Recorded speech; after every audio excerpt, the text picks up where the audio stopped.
America ইসরায়েলের আতঙ্ক এখন ইরানের নতুন supreme leader Syed Mujtaba Khamenei.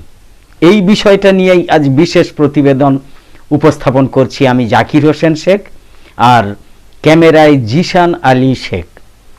ইরানের নতুন supreme leader Syed Mujtaba Khamenei অতি জরুরি ভিত্তিতে পারমাণবিক অস্ত্র তৈরির বিষয়ে গভীরভাবে আগ্রহী এবং দৃঢ় প্রতিজ্ঞ বলে বিভিন্ন সংবাদ মাধ্যম সূত্রে বলা হয়েছে। বলে রাখি যে ইরানের নতুন সুপ্রিম লিডার সৈয়দ মুজতবা খামেনির পরিবারের প্রায় সবাইকেই মেরে ফেলেছে আমেরিকা ইসরায়েল। তার পিতা আয়াতুল্লাহিল আলী খামেনি, মা বাঘেরজাদে, স্ত্রী জাহরা, বোন, ভগ্নিপতি, অতি আদরের ভাগ্নে ভাগ্নি কেউই আর জীবিত নেই। কিন্তু তিনি নিজেও হামলায় রক্তাক্ত হয়ে বেঁচে গিয়েছেন। শুধু তাই নয়, আমেরিকার প্রেসিডেন্ট ডোনাল্ড ট্রাম্প এবং ইসরায়েলের সরকার তাকে চরম অপছন্দের ব্যক্তি বলে ঘোষণা করে হত্যা করার পরিষ্কার ইঙ্গিত দিয়েছে। কয়েক বছর আগে থেকেই নিপীড়িত ফিলিস্তিন, ইয়েমেন এবং লেবাননের প্রতিরোধ আন্দোলন সহ বিভিন্ন বিষয়ে সক্রিয় সহযোগিতা করার অভিযোগে সৈয়দ মুজতবা খামেনির বিরুদ্ধে আমেরিকা, ইসরায়েল এবং পশ্চিমা দেশগুলো অজস্র নিষেধাজ্ঞা জারি করেছে। পশ্চিমা দেশগুলোর হিট লিস্টে থাকা 56 বছর বয়সী এই নিষিদ্ধ রাষ্ট্রনায়কই ইরানের রেভলিউশনারি গার্ড বাহিনীর যোদ্ধা ছিলেন। যেসব লোকজন ইতিমধ্যেই ব্যাপকভাবে এই রকম বলে প্রচারণা চালাচ্ছেন যে ইরান সম্পূর্ণরূপে পরাজিত হয়ে পুরোপুরি শেষ হয়ে গিয়েছে, তারা ভুলে গিয়েছেন অথবা একদমই জানেন না যে 2001 সালে আমেরিকা এবং ন্যাটো জোটের 30টা দেশ এবং ন্যাটো জোট বহির্ভূত মানে ন্যাটো জোট ছাড়া আরও 18টা দেশ, অর্থাৎ সব মিলিয়ে মোট 48টা দেশ আফগানিস্তান আক্রমণ করেছিল। সেই আক্রমণের কয়েক মাসের মধ্যেই আমেরিকা এবং তাদের মিত্ররা আফগানিস্তানের তালেবান সরকারের পতন হয়েছে বলে, তাদের পরাজয় ঘটেছে বলে ঘোষণা করে দেবার পর তালেবানরা সারা দেশে আন্ডারগ্রাউন্ড সরকার গঠন করে দীর্ঘমেয়াদী মানে প্রায় 20 বছর ধরে তীব্র গেরিলা যুদ্ধ শুরু করেছিল। এসব তো টাটকা ইতিহাস। যার ফলে সেই সময় বাংলাদেশের চাইতেও অনেক গরিব এবং তেল সম্পদবিহীন একটা দেশ আফগানিস্তানের কাছে 20 বছরের যুদ্ধে চরম অপমানজনক পরাজয় মেনে নিয়ে স্বঘোষিত super power America, Germany, France, Australia, Canada সহ 48টা শক্তিশালী এবং উন্নত দেশ লেজে গোবরে হয়ে লেজ তুলে আফগানিস্তান থেকে ঝড়ের গতিতে পালিয়ে যেতে বাধ্য হয়েছিল। এইগুলো টাটকা ইতিহাস, এগুলো শুধু একটু স্মরণ করিয়ে দেয়া।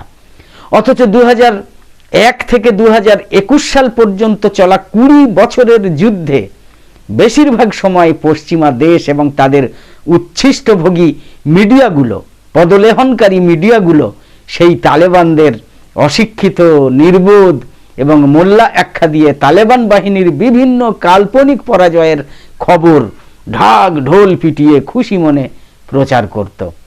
পশ্চিমা মিডিয়া এবং বিশ্বজুড়ে পশ্চিমা মিডিয়ার অনুগত অনুসারী লেজুর মিডিয়া সেই সময় গোয়েবেলসীয় কায়দায় তীব্র প্রোপাগান্ডা চালিয়ে গিয়েছে। এটা কিন্তু বিশ্ব জানে, গোটা বিশ্ব জানে। অথচ বাস্তবতা ছিল তখন পুরোপুরি আলাদা। ওই প্রোপাগান্ডার বিপরীতে বাস্তবতা ছিল সম্পূর্ণ আলাদা, আজকের যেটা বিশ্বজুড়ে দেখা যাচ্ছে। আমেরিকা এখনো সেই ভয়াবহ যুদ্ধের জন্য $3 ট্রিলিয়ন লোকসানের জখম চেটে চলেছে। আর তাদের সরকার অসহনীয় পরিমাণ জাতীয় ঋণের কারণে ঘন ঘন মর্মান্তিক শাটডাউনের শিকার হচ্ছে। অনেকের এখনো মনে আছে ওই সময় কথায় কথায় বলা হতো, ব্যর্থ রাষ্ট্র আফগানিস্তান একদম ধ্বংস হয়ে গেল। তাদের তো তেলের টাকাও নেই, তারা চলবে কিভাবে? অথচ আজকে আজকে আফগানিস্তানের অর্থনৈতিক উন্নতি সেই সব মহান বিশেষজ্ঞদের সমস্ত হিসাব নিকাশ একেবারে উল্টে দিয়েছে। একটা বক্তব্যে গোয়েবেলসীয় কায়দাতেই ডোনাল্ড ট্রাম্প বলেছেন যে ইরান যুদ্ধের ফলে নাকি আমেরিকার সম্মান আগের থেকে অনেক বেড়ে গিয়েছে। ইরানে আক্রমণ করা পরে আমেরিকার সম্মান অনেক বেড়ে গিয়েছে, আগে এমনটা ছিল না। আগে আমেরিকাকে সবাই নাকি এত সম্মান করত না। শুধু তাই নয়, ডোনাল্ড ট্রাম্প ইতিমধ্যেই সীমাহীন আত্মবিশ্বাস এবং দম্ভ সহকারে বিজয় ঘোষণা করে ফেলেছেন। শুনেছেন আপনারা? সত্যি কিনা জানা নেই, সহায়তার জন্য ব্রিটেনের এয়ারক্রাফট ক্যারিয়ার পাঠানোর প্রস্তাবনা কি তাচ্ছিল্য সহকারে প্রত্যাখ্যান করেছেন ডোনাল্ড ট্রাম্প। অনেকে বলছেন ফলে আমেরিকা এবং ইসরায়েল এই যুদ্ধে একেবারে একা হয়ে গিয়েছে। আমরা কিন্তু এটা মানি না। আমরা জানি ওই 48টা দেশের সামরিক জোট বা জোট ছাড়াই 48টা দেশ আর পাশে নাই, এরকম খবরটা আদেও সত্য নয়, ওদের বিশ্বাস করা যায় না। কারণ নিউজ নির্ভীক বিশ্বাস করে যে আফগানিস্তান বা ইরাক যুদ্ধের মতো পশ্চিমা বিশ্বের সবকটা দেশই শেষ পর্যন্ত আমেরিকার সাথে যুদ্ধে অংশ নেবে, বা বলা যায় আমেরিকাই সবকটা দেশকেই যুদ্ধে জড়িয়ে ফেলবে। এটা অবধারিত, যদিও সকলেই পরাজিত হবে। তবে এর অপর দিকে মাঠে না নেমেও রাশিয়া এবং চীন নিজেদের স্বার্থেই কিন্তু ইরানকে গোপনে ব্যাপকভাবে সহযোগিতা করে চলেছে, এটা বাস্তব। অনেকেই প্রশ্ন তুলছেন যে ইরানের বন্ধু নাকি চীন রাশিয়া, ওরা তাহলে কি করছে? আইনগতভাবেই সরাসরি যুদ্ধে নামা যায় না।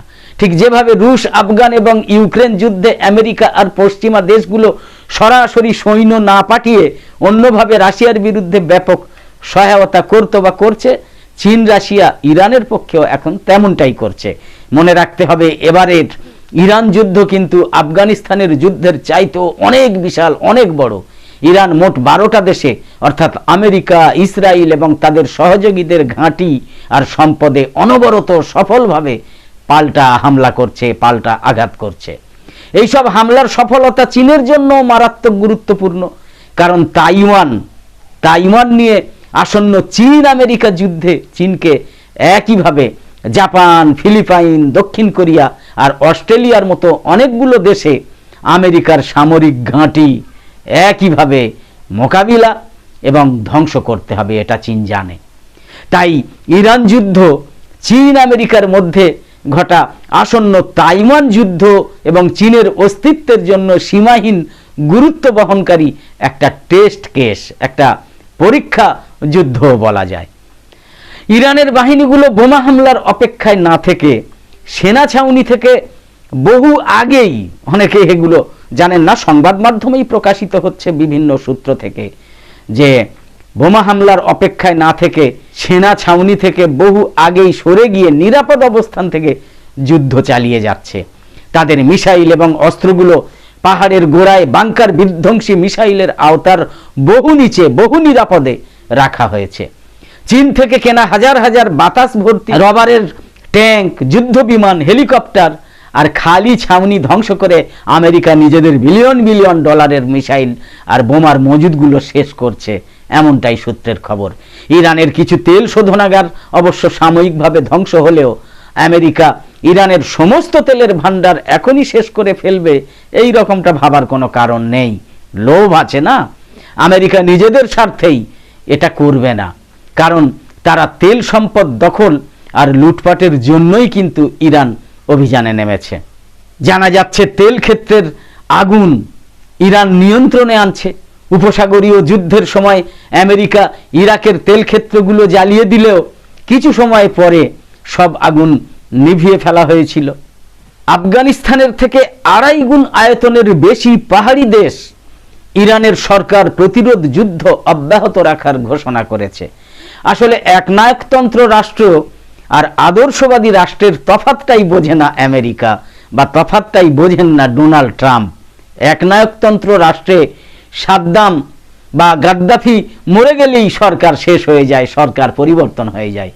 কিন্তু আদর্শ ভিত্তিক রাষ্ট্র আফগানিস্তানে মোল্লা ওমর মরলে, কিংবা আদর্শ ভিত্তিক রাষ্ট্র ইরানে খামেনেই মরলে তাদের সরকার বা প্রতিরোধ যুদ্ধ দুর্বল বা নিঃশেষ হয়ে যায় না, কখনোই যায় না।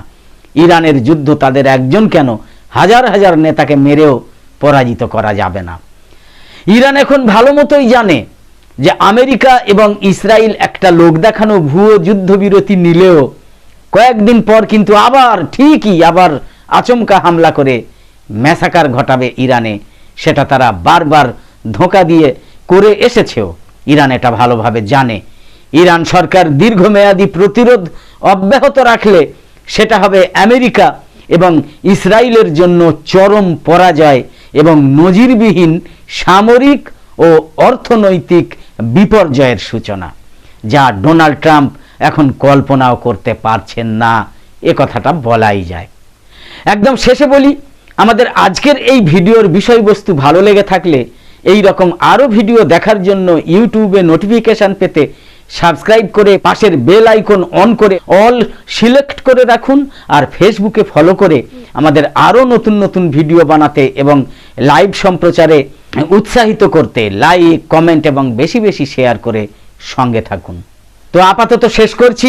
কামনা করি সকলে সবসময় খুব ভালো এবং সুস্থ থাকুন, সাবধানে থাকুন। পবিত্র রমজান মাস সকলের ভালো কাটুক। ধন্যবাদ।